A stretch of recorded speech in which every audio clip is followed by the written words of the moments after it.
Hello, this is Dr. Allison, and today I wanted to hop on because I'm having a little trouble with sharing my podcast from today. So I thought I'd just come on live and share it with you and answer any questions that you might have about weight loss, making any mistakes, or why things aren't working or how they are working. So I wanted today to talk about the biggest weight loss mistakes that you might be doing. And so let's just dive in.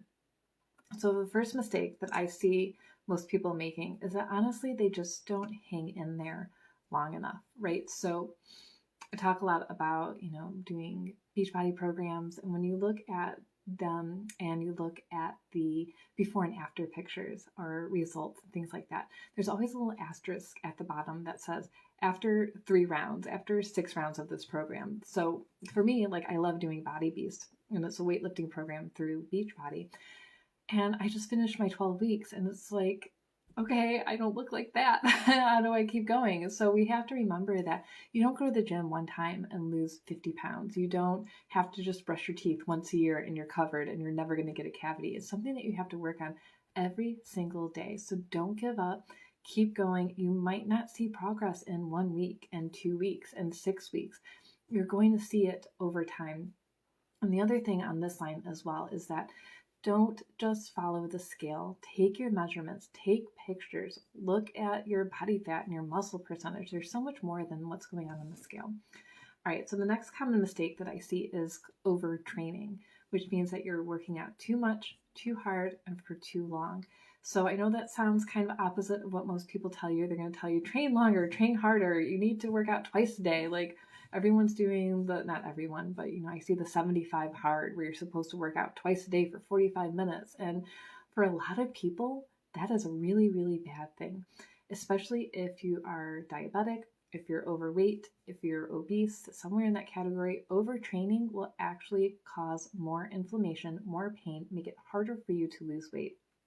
So even if you struggle with adrenal fatigue, depression, anxiety, low energy, and just regular fatigue, not just adrenal fatigue, and you're going to places in gyms where they make you wear a heart rate monitor and they yell at you to go faster and harder and you have to keep up, and then you come home and you go to sleep for a couple hours, this is the wrong exercise for you.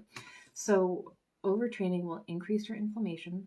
It will actually lower your mitochondria, your energy making powerhouses, and you will feel worse, and it will make you take longer to recover. So you're going to actually lose muscle mass and actually gain fat.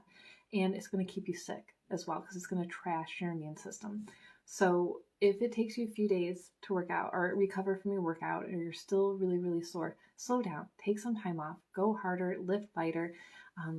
Surprisingly, research shows that those 7-minute exercise programs are probably the best for you if you're overweight or diabetic. So slow down, get your heart rate down. If you have autoimmune diseases and you struggle with losing weight, you have to slow down as well, because increasing that overtraining will increase your cortisol, increase your immune system, and increase the attack on your body. So for me, like I said, I do Body Beast. I actually don't watch the videos anymore because they move too fast. So when I feel my heart rate going up because of my autoimmune diseases, I know that I have to slow down. I'll actually take a time out for 5 minutes and just breathe and get my heart rate under control again so I don't overtrain and I don't harm my body.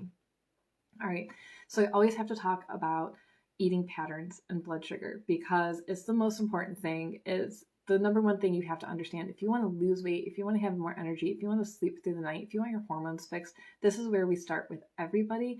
I know a lot of functional medicine docs say, oh, it starts in the gut. It doesn't. It starts with blood sugar.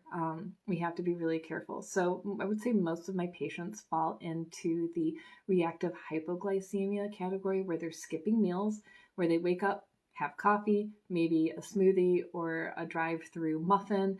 Maybe they skip lunch and then they binge at dinner and at night, and they just feel horrible. They're not sleeping. So that's the reactive hypoglycemia side.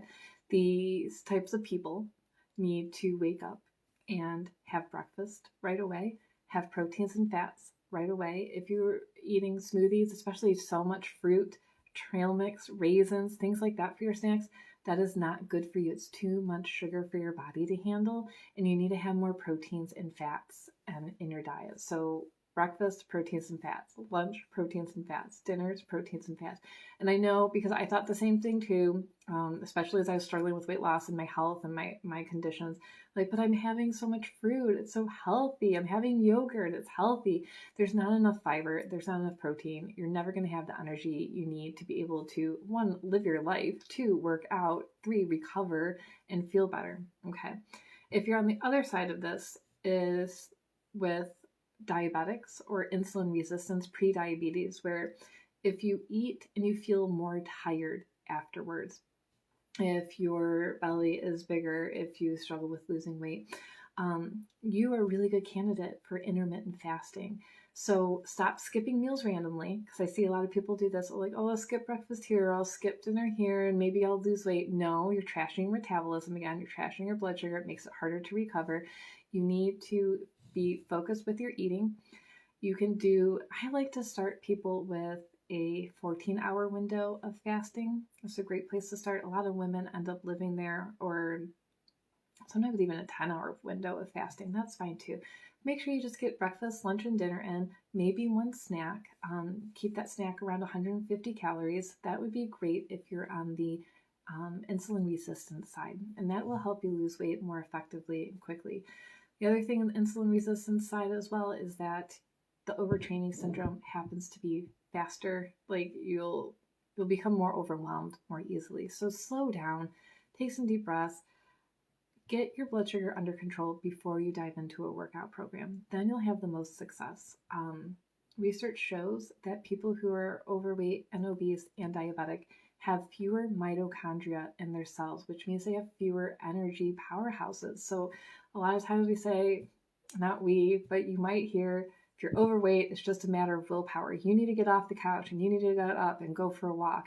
You need to create more energy. If you just worked out, you'd have more energy. And actually, the opposite is true. There's a reason why you feel tired, you feel like crap, you don't want to get off the couch, because you don't have as much mitochondria. You have half the energy as someone who doesn't have these issues. So of course it's going to be harder to get up and go for a walk. And when you do go for a walk, probably makes you more tired, because it's even overtraining, even something small, if you're seriously overweight or you seriously have these issues. So take some pressure off of yourself. Get yourself focused on eating consistently, figuring out what's going on with your body. Where is your blood sugar? Where is your hemoglobin A1C? What does your inflammation look like? And tailor your food and your workout program to that information, not what everybody else around you is doing, because everybody else is going to be different, feel different, move different, look different. Okay. And then my last mistake that I wanted to share with you real quick is not tracking your macros when you start. So I find that a lot of people fall into 2 categories. My reactive hypoglycemics don't eat enough.